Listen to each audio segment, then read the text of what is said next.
খুবই বিখ্যাত একটা গল্প শেয়ার করছি। সম্পূর্ণটা শুনলে ভালো লাগবে। দুইটা ইঁদুর থাকে এবং দুই বন্ধু। এই চারজন মিলে একটা গুহার ভিতরে একটা চিজ ভান্ডার পায়, যেখান থেকে তারা খাবার সংগ্রহ করতো, জীবনটাকে উপভোগ করত। কিন্তু ইঁদুর এই খাবার খাওয়ার পাশাপাশি সেই চিজ ভান্ডারের আকার আকৃতি লক্ষ্য করত এবং তারা অন্য চিজ খুঁজতে শুরু করে। অন্যদিকে দুইজন মানুষ, তারা তাদের জীবনটাকে আয়েসি জীবনের মতোই উপভোগ করছে। তারা মনে করে আমার জীবনটা সেফ, আমার আর ভবিষ্যৎ নিয়ে কোনো চিন্তা করতে হবে না। একদিন হঠাৎ চিজ ভান্ডার উধাও হয়ে গেল। ইঁদুর দুটি মোটেও বিচলিত হলো না। তারা সাথে সাথেই অন্য চিজ ভান্ডার খুঁজতে আরম্ভ করলো। কাউকে অভিযোগ করলো না, কাউকে দোষারোপ করলো না। অন্যদিকে দুইজন মানুষ, একজন চিৎকার করতে শুরু করে, কে আমার চিজ চুরি করেছে, আমি এটা মানি না, আমার চিজ ফেরত দিতে হবে। এই নিয়ে চিৎকার চেঁচামেচি শুরু করে।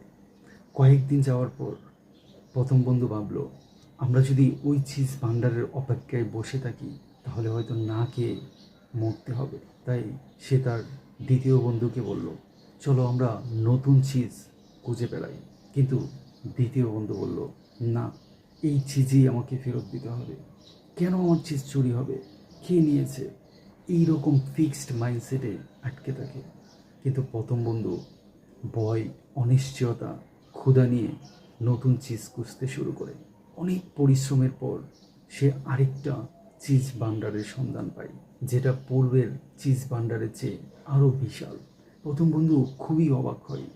সেই চিজ ভান্ডারে গিয়ে দেখে অলরেডি দুটি ইঁদুর সেই চিজ ভান্ডারে থেকে খাদ্য সংগ্রহ করছে।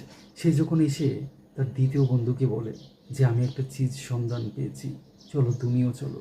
কিন্তু সে যেতে অস্বীকৃতি জানায়, আর এভাবেই সে ধ্বংস হয়ে যায়। এই গল্পটা খুবই বিখ্যাত। অনেকে আছে কর্পোরেট লাইফে একটা চাকরি জোগাড় হয়েছে, সে মনে করে তার জীবন সেফ। একটা ব্যবসা আছে, সে মনে করে তার জীবন সেফ। মানে আমরা আত্মতুষ্টিতে ভুগি, কিন্তু ভবিষ্যৎ সম্পর্কে আমরা কেউই জানি না। কখন কি হতে পারে এটা আমাদের কারো ধারণা নেই। হঠাৎ অ্যাক্সিডেন্টে বা হঠাৎ বিপর্যয়ে আপনার জীবনের যে কোনো পরিবর্তন নিয়ে আসতে পারে।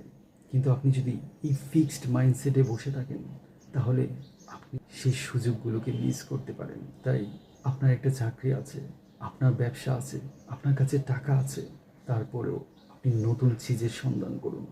এটা আপনাকে আরও বেশি স্বাধীন করবে এবং আপনার নিজের প্রতি কনফিডেন্স বাড়বে। Thank you.